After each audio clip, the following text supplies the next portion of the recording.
Hello, welcome to Dundro's podcast. I'm your host, Justin. Today, for Batman month, which throughout the month of September, we're reviewing Batman comics and movies. Today, we're reviewing Batman the Brian K. Vaughn collection, which comes with 4 stories, though one of the stories is only like 4 pages. And one of the stories is like a Wonder Woman story, so it's like, why is that even here? I don't even know. But yeah, the first story is Close Before Striking, which has art by Brian McDaniel. They're all written by Brian K. Vaughn, by the way, the author of Y the Last Man and Ex Machina and Saga.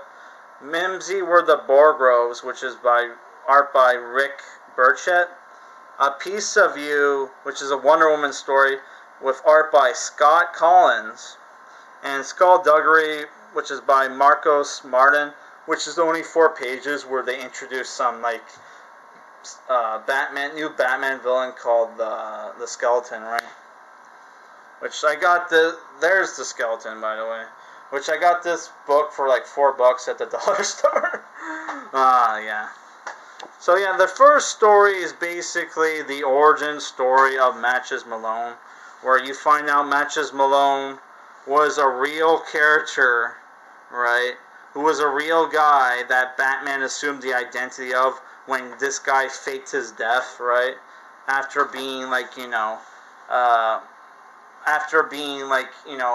the suspect of his brother's murder, right? Which the story starts off with Batman fishing for information as Matches Malone, right? But like nobody trusts him because obviously Matches Malone, like that's one of the complaints I have with this story is like, if you want to you should like do some actual crimes as Matches Malone to set up, so people know, hey, he's not gonna just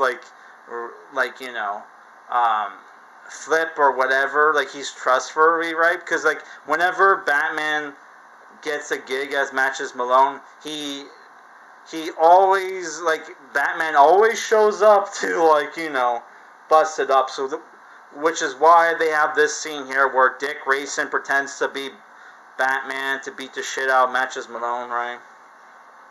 So Scarface would give Batman a gig, right, to help smuggle in armor-piercing bullets, which, the real Matches Malone shows up, gets killed, and Batman, after hearing Matches Malone's last words, goes after and tries to kill, to try to avenge Matches Malone. There's Scarface, who's like a puppet with a machine gun, who's like a 1920s gangster, and that's the ventriloquist, right? And obviously, Batman wanted to kill Scarface, but Dick Grayson cucks him. Which in my first fucking take, I had this amazing monologue where I talk about how basically Batman would be full-blown go to Joker if it wasn't for the Robins and Dick Grayson constantly cucking our boy from going his full potential, right? Which is why people love the Frank Miller Batman books, because you don't have Robins like these guys cucking Batman from killing people. Yeah, which I'm not saying Batman should go around killing people. I'm just saying some people, like Joker. Let's be real, But there's a reason why they don't just constantly kill their villains, because the villains are actually great. So you can't kill off your great story characters that make great stories, right? But it is what it is. So this story, which has this really cool Batman the Animated Series kind of look to it, is basically about Mad Hatter escapes from prison, kidnaps Kirk Langstrom and a psychiatrist, and Batman goes to look for these guys, and it turns out he uses Kirk Langstrom to turn his psychiatrist into the Jabberwock, right? Which is this dragon from the Alice in Wonderland story, right? And Batman fights the dragon and wins, right? A little too easy, but, you know, I thought overall this story was good, right? Yeah. Here's the story. This is the Wonder Woman story, where Wonder Woman is in New York to visit Donna Troy, who's the Wonder Girl, her ex-sidekick, right? And she encounters what she thought was Cheetah, right?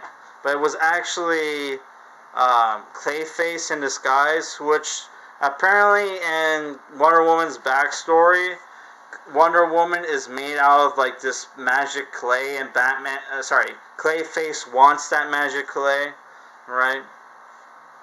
Which he captures her and absorbs a little bit of her clay, but doesn't get all of it, right? And then she de-ages a bit and wants the help of, you know, basically, you know, goes crying to the Teen Titans and Batman to help her, but Batman's too busy. So Nightwing and Wonder Girl, using Batman's plan that they got from Tim Drake, Robin, to basically get Wonder Woman's powers back, right? Which obviously works. So this is just basically a 4-page story about introducing this villain called the Skeleton, which is written by Brian K. Vaughn. Right, so like, I don't even know why this is here. But yeah. So overall, I'm keeping this short because this is my second take, and it's like almost 10 p.m. and I want to do some stuff. So yeah, overall, I thought the stories were okay, but you know, they weren't quite that interesting to me. Not a lot of action, not a lot of intrigue. When it comes to Batman, my favorite Batman stories are the ones where he's going up against his you know, villains, you know, his cool villains, where they have these, you know, life or death, you know, battles, or the crazy batshit Batman stories like Killing Joke or Batman Prey back there, which we're gonna review that. The next comic book we're reviewing is the Batman Prey, right? Here I just thought the stories were too lackluster, and the art was subpar. But overall, I think, you know, people would probably enjoy these stories. It's a nice, you know, if you just want a casual Batman comic book, if you want to get like a Batman comic book that's basically, you know, not too crazy but kind of tame, this is a nice tame, lukewarm Batman book. I'm giving it, you know, I was gonna give it 6 out of 10. Because it is well written, and I think most people would probably enjoy those stories. I didn't, so I'm giving it 5.5 out of 10. And yeah, I was not a fan. Though I think it's well written, it was just too lukewarm for me, and not a fan of the art inside the book, honestly. And the best story was probably, you know, best written was probably the Matches one. But most entertaining was probably the Mad Hatter one with Jabberwock. Yeah, but overall, I wasn't a huge fan. You know, yeah. So 5.5 out of 10. So yeah, so I thought I should show off some of the movies we're going to review for Batman month. Which this is the one we're going to review next, because we're rotating between books and movies, right?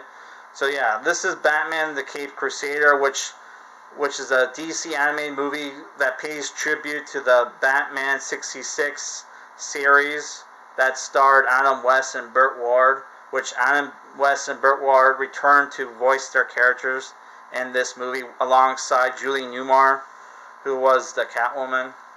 But everybody else, I think they just got like voice actors. And apparently there's a Batman 66 comic book by Jeff Parker that's supposed to be really good, right? I haven't read it yet because the first volume is a bit pricey and it only comes with 5 issues, which, you know, I'm not a fan of that. Next is Batman Assault on Arkham, which this is really a Suicide Squad movie, but it's kind of based off the Batman Arkham games. Right, and Batman has enough screen time in this in this movie, so they kind of make it a Batman movie, I guess. Yeah. So the lineup for the Suicide Squad is basically Deadshot, Harley Quinn, Black Spider, Captain Boomerang, and King Shark, who's more humanoid in this movie, and also Killer Frost is in there, and the Joker as a cameo. Here's Batman Under the Red Hood, which a friend of ours asked us to review this, which we are going to at some point. Batman Year One, which comes with a Catwoman short. I miss when the DC anime movies came with the shorts, because the shorts were probably my favorite part. Because, like, let's be real, we're kind of sick of all the DC animated movies mostly being Batman or Superman or Justice League. We want some of the lesser known niche characters to have their movies, alright? Superman, Batman Apocalypse, and Batman Ninja, which is the DC animated movie. I also have Gotham Knight, but I'm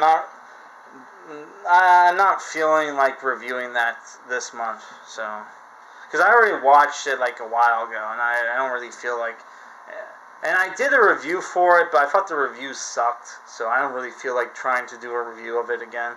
But yeah, this is the Steelbook Blu-ray. Yeah. Oh, and reminders of what books we're also going to review.